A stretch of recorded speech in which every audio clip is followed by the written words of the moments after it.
Hello good people of YouTube and welcome to my channel. In this video I will be showing you how I took some of these neodymium magnets to magnetize my mounted gunslinger for Dead Man's Hand. So now the magnificent Sven can arrive on horseback, dismount and take part in a game. Now, if you've seen my previous videos, you'll know that I don't actually want to glue this figure to this horse because I have a mounted and dismounted version. So when he's dismounted, I still want to be able to keep track of the horse during the game. So I'm opting for magnets. So I don't know if you can see under there, there is actually an injection molding defect or hole, which fortunately acts as a rather nice guide. So what I need to do is drill a hole big enough for one of these small magnets to go through. I don't know what number that is, but I will be using a 3mm drill bit. If you want, you can start off with a smaller drill bit just to create a hole in the right place. And as I said, luckily we've got that exactly where we need it to start the process off. Incidentally, if you're into scratch building, shavings like this, plastic or resin shavings, if you paint or spray those silver, dab a bit of rust on them, they make excellent scrap and metal shavings. So I will be saving those and using them at a future date for games like Necromunda, 40k, Judge Dredd, anything like that.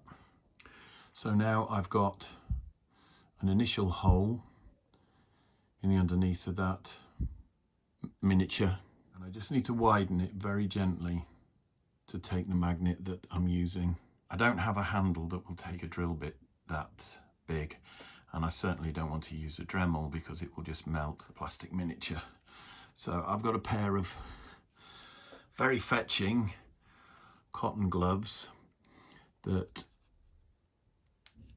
I use just to help me grip the drill bit without it cutting into my fingers.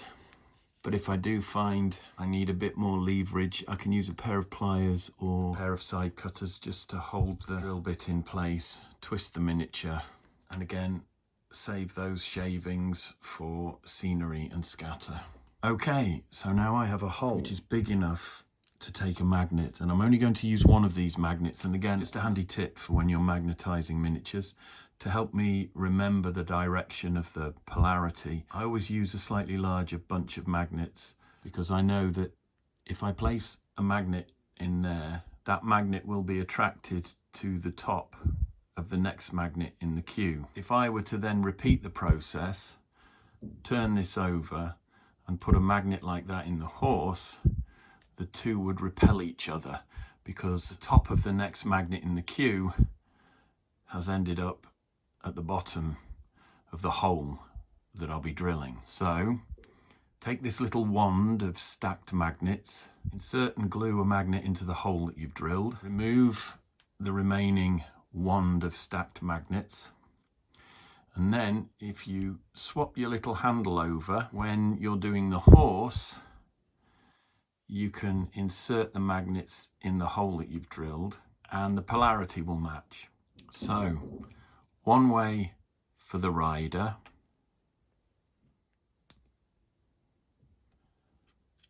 the other way for the horse. Okay, so I've mixed a tiny bit of putty there, which is more than enough to do 5 riders and 5 horses. So the first thing I'm going to do is just check the depth of the hole, and that's about twice the depth of a magnet, which is good. I'm putting a tiny bead of putty, which I'll roll into a sausage that's thinner than the diameter of the hole.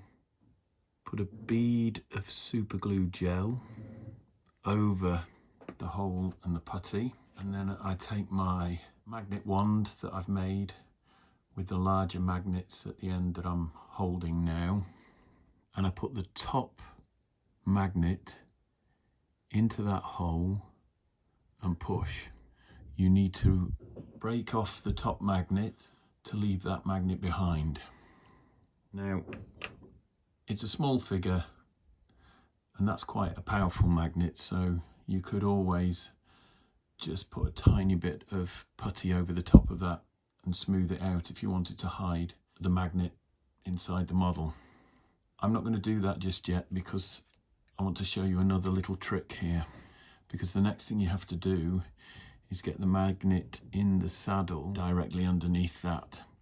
Now, this is a small model and you haven't really got a lot of space anyway, so there isn't much scope for making a mistake, but on a bigger model it can be more difficult, particularly if you're magnetizing weapons or heads or torsos. It can be tricky to get the second magnet in the right place. So what I normally do is get a blob of paint. It can be quite thick, and then either with a brush or a cocktail stick, just dab some paint on the magnet there, and hopefully that should be raised enough so that when you place the model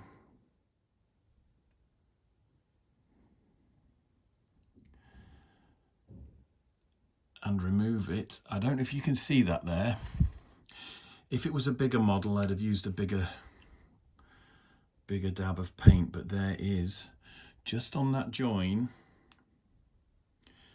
a fleck of white, and that tells me roughly where I need to center the next hole that I drill. So I'm just lining the drill bit up with that fleck of paint. So I'm coming in with the larger drill bit and my gloves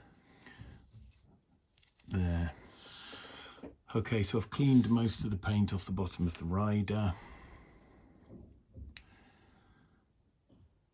and as I said earlier, it's the top surface on the top magnet that is attracted to the bottom of the magnet underneath the rider. So if I were to place that magnet that way in the hole, the bottom surface would be uppermost, and that would repel the rider. So I know that surface needs to be uppermost, which means that needs to go into the horse. And so I don't forget, I put my little magnet wand handle on the other end of the magnets, and now I can prepare the horse. Now we'll get some super glue in. I've already swapped the polarity of the magnets over, so I know that's ready. I'm just going to work that magnet into the hole that I've drilled, pushing really gently until I get flush with the surface of the saddle. Before I forget, I'll swap that over so that my little magnet wand is set up for the next rider, and then I can put that to one side. So now I'm just running a thumbnail over there to make sure it's flush. And here comes the moment of truth. And here comes the moment of truth. There we are. They're small plastic miniatures, so they don't need huge magnets. But that works a treat. As you can see, it's a good enough attraction for the gaming table. If the figure falls over, it's not going to go. I don't like abusing my miniatures like this, but I'm demonstrating a point. So 2 magnets, 1 rider, 1 horse. Now what I will do is just run a tiny bit of putty over the top of the magnets. So I take my watery sponge, then I'll just work the putty smooth over this saddle so that when the rider is dismounted, this horse has a nice looking saddle. And just to demonstrate that still works, even with a putty on top.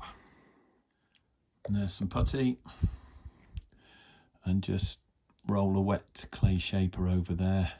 That'll do. And there we are. I hope you've enjoyed this video and found it useful. If you have, please smash that like button. If you haven't subscribed to my channel already, please do. I'll always be coming up with useful hints and tips. Please feel free to comment. Take care of yourselves, and I'll see you in the next one.